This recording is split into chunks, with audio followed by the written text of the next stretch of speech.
Welcome back to the Black Collar Test. All right, fun little story for you today. So, in the mail, I get a notice that I owe $200, and then it's gobbledygook. I have no idea what they're saying. It's codes and numbers. I don't know how they get there. I have no idea what the hell this thing even is. Oh, look at that big chemtrail behind me.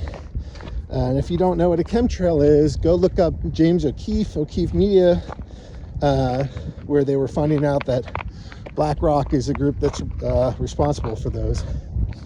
Anyways, it's getting down to like 10 days left for me to go pay this thing or figure out what it is. And, me being me, I'm not going to pay this thing until there's like a gun at my head, threat of arrest. I'm going to take this to the top because no state deed shall go unpunished. These bastards have been holding my kids hostage or whatever else. I'm not going to sit there and let them penalize me for profit. So anyways, I start at the clerk's office because in Pennsylvania you have a clerk and a prothonotary. The clerk handles the criminal cases. The prothonotary handles the civil cases. So I go in there and there's like 5 office ladies in there, and I'm like, I don't know what this is. So they look up the court and say, well, you missed your date. Like, I never received a date. I missed like one court hearing on purpose back in 2021. But like since then, I haven't been like intentionally missing these things. And this is it's like a traffic infraction. So I love these. You get to stand there, argue with judges. What's on the line is minuscule, but it's just like perfect training ground to go figure out, how do I defend my rights? Because you're sitting there saying, I have rights. But if you can't defend them, you don't have shit. You don't have shit. So you got to learn how to defend them. All right. So the way to learn to defend them is like get some stupid traffic ticket and fight the ticket. Learn how to do all this stuff. Because your stake in the matter is minuscule.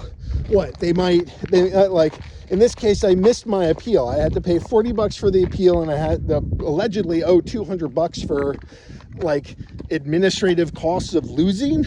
I don't even know what that is. But there's that $200. So, $240. That's like a weekend class somewhere. So it's not nothing, but in the grand scheme of things, for you to learn how to defend your rights, if somebody would ask me, hey, would you rather have $240 or knowledge of how to defend your rights? I would pick defend my rights so that I could go kick ass at whatever time I need to when it actually matters. So they send me up to the administrative office. Administrative office was like, yeah, apparently you missed a hearing on November 24. Like, bro, I never got a notice. Otherwise, I would have appeared to fight these guys. Why did I file and appear just to skip it? And then I find out that the judge that is assigned, they do this with like business court judges. So it's just some local yahoo. But I've been accusing all the local yahoos of treason because of my family law matters. So they have a judge that I'm accusing of treason. And that, to me, is a due process error. You can't do that. How am I going to get neutral arbitration if I'm getting adjudicated by some bastard that is already violating a ton of other felonies? And I'm accusing him openly of those felonies. How am I going to get a fair trial that way? So I go up there and they're like, well, what you need is a Nunc 2 form. Nunc 2 Tunk. So whatever, it's like there's some kind of error that led to this. So, and there's allegedly a form, so they send me down to like the self-help section. And I'm sitting there waiting for 20 minutes to go talk to this lady, and she says, we don't have it. You got to go up to the law library. And actually, no, they first sent me back to they send me back down to the office, the clerk's office. And so I'm trying to talk to them, and I'm like, what, is this a form? Is this a letter? They say, no, it's a letter. And I'm like, who do I even address the letter to? Because I haven't done an appeal. You know, normally these things just, when I fight them, they go away. But this one I had to appeal. So it's my first like traffic appeal at this court. It's my first criminal hearing, quasi-criminal. You know, I was asking the ladies, well, you know, I'm trying to figure out what would my caption be. And on the caption, you normally have civil action law or criminal law. And I'm like, is this civil law? And they say no. And I say, oh, then it must be criminal law. And they say no. You just put nung prunk tuk on the form. That's because this shit doesn't comply, but we'll get there. But anyways, so I'm like going back and forth with them, and I'm like, well, what court is this even in? Is it considered part of the magisterial district court? Is it now part of in the court of common pleas?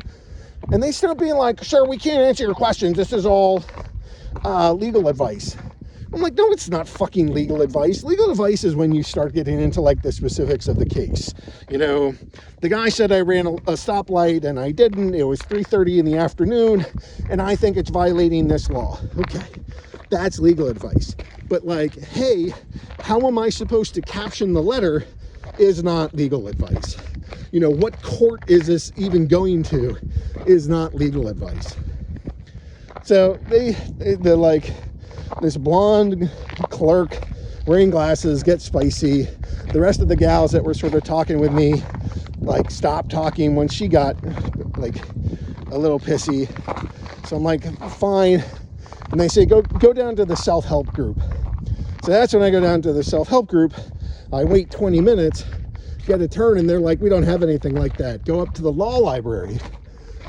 All right, so now, you know, I'm getting bounced around and I'm annoyed. I go and I see the law librarian, and I don't know, he's probably one of the only good dudes that work in this place.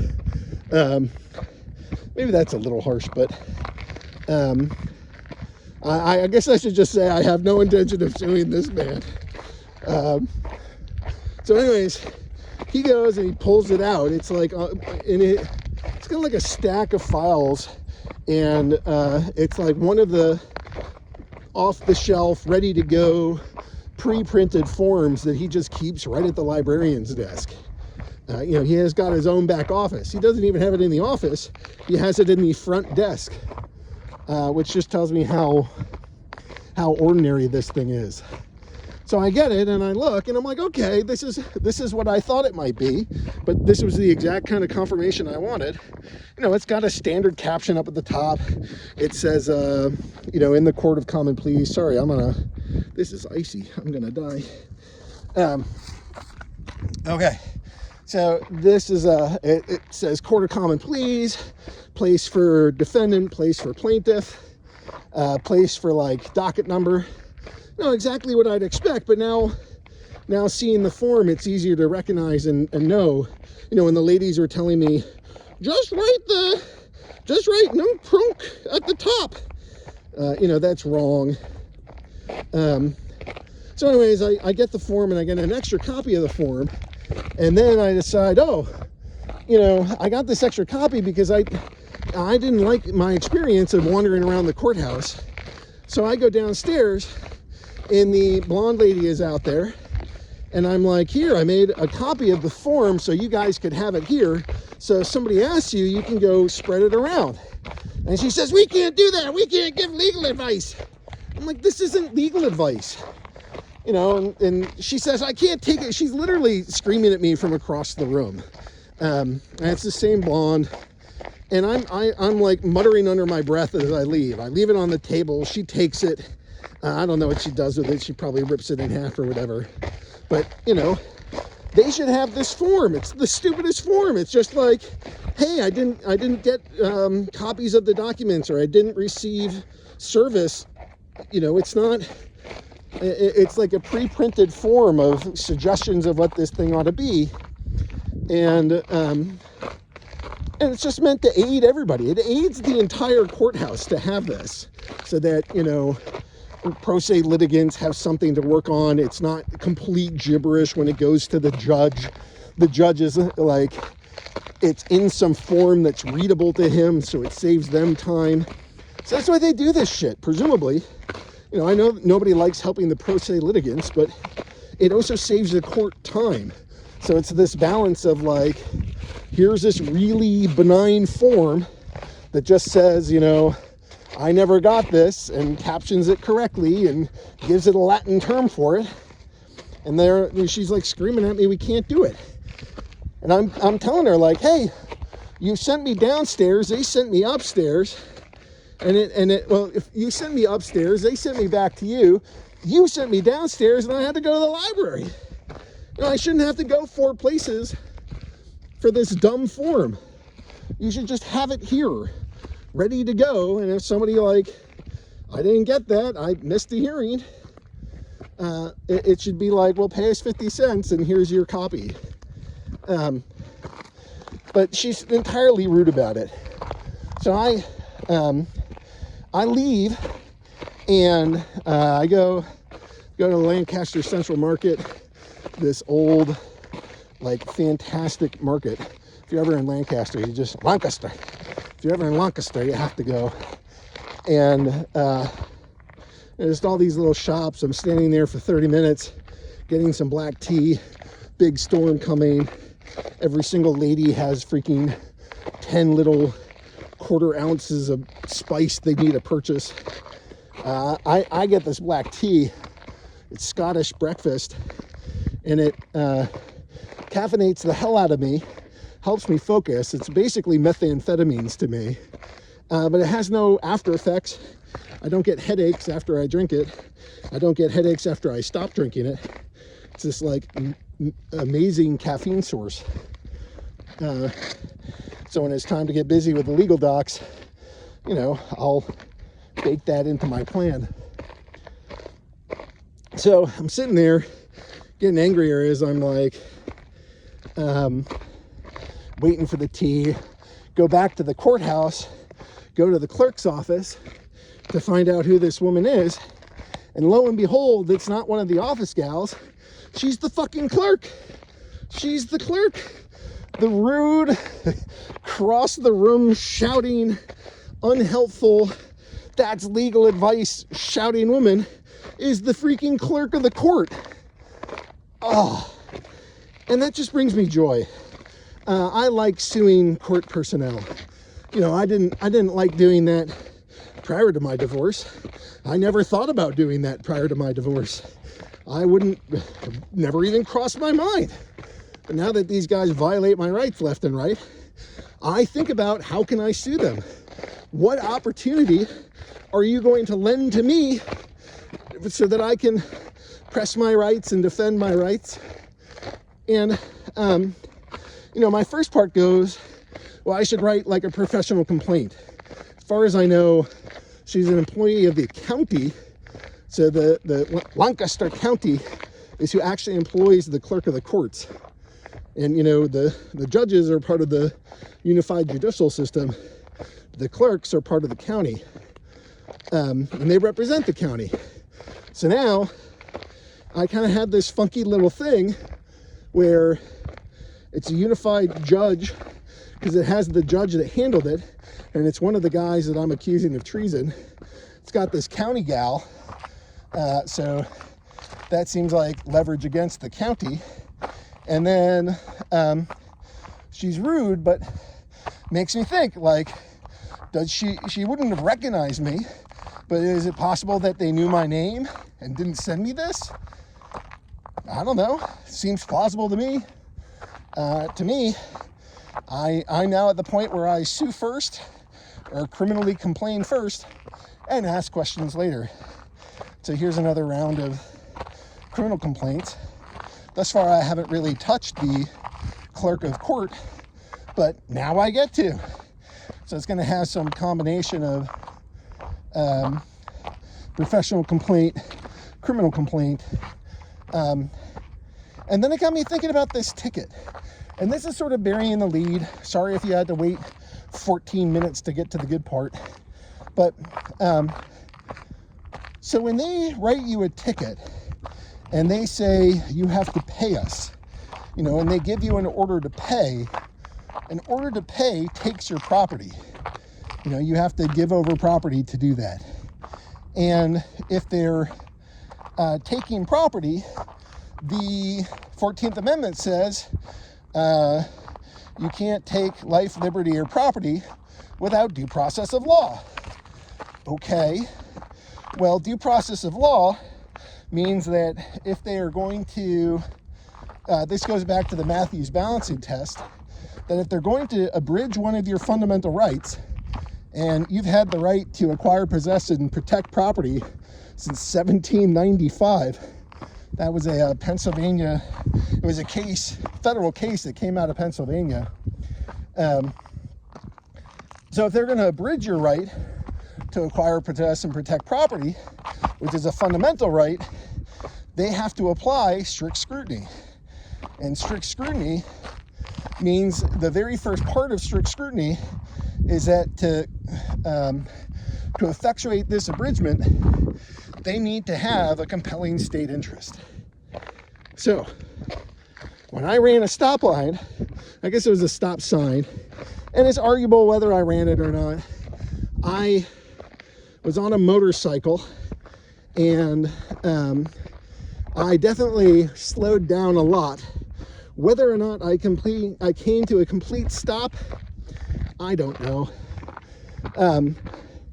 But, you know, there's other parts of this at play too. Like, you know, they can do this to me because your driver's license is like a commercial contractor agreement.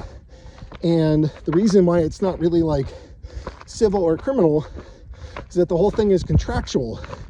It should make it civil, but they put this thing under this quasi-criminal category, and they say, you owe us this money. But, you know, there's, in theory, a rebuttable presumption that me riding by myself on a bike, you know, I didn't have any packages or gear or anything else that I was carrying for anybody else, and I didn't have any passengers. So the likelihood that I was actually doing this commercially is non-existent, and it's presumably a rebuttable presumption. And if they are using the presumption that I am acting commercially and they are doing this on a contractual basis, they're supposed to, I think it's UCC 206, which then has, that's like federal suggested uniform laws. The actual laws are codified in each state. The UCC laws in Pennsylvania are codified under Title 13. So Title 13, you know, 1206 or whatever they number it, talks about the fact that they are supposed to give notice of what presumptions they are basing this stuff off of. And it also then implicates that they're using UCC to go drive this commercial language and these commercial crimes. So they're failing to do that, meaning that they're not meeting their statutory requirements.